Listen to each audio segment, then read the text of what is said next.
Right. So one of the other alterations that we use a lot in all kinds of music are sus4 and sus2. Now, it doesn't really matter what this is called and how it's named and how you figure it out. What's important is you learn the shape and kind of learn how to use it.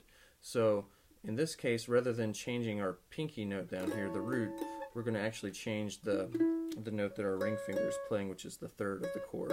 And one of the easiest things to do is make a sus2, which just means we're going to lift up our ring finger and we're going to let the bar play the note on the second fret. So it sounds like this. Here's an A major, and here's an A sus2. It's a real pretty chord. So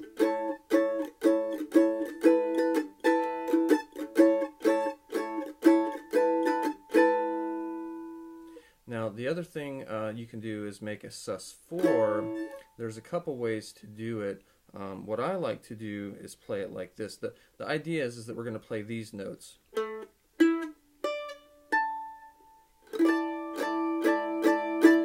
So it's kind of awkward, and there's a couple different ways you can do it. You could bar it this way, which I don't particularly care for.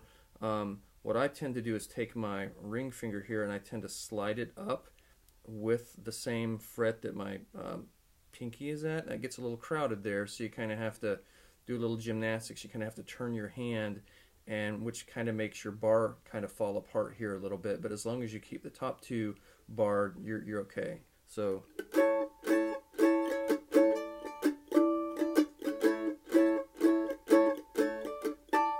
and the same holds true with the D shape.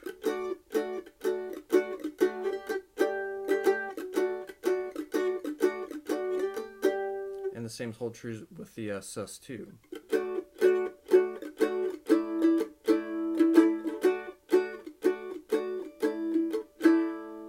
So I'm just lifting my ring finger off there to make that sus2. I'm just sliding it down to make a sus4.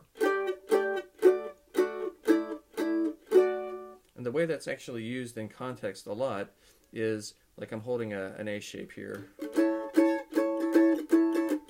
And maybe I have a lot of A and you want to add some interest. So what you'll do is you'll kind of throw in some sus2 and sus4, which doesn't really change the nature of the chord or its function and doesn't really lead you anywhere. It just makes it sound better while you're playing an A chord for a long time. So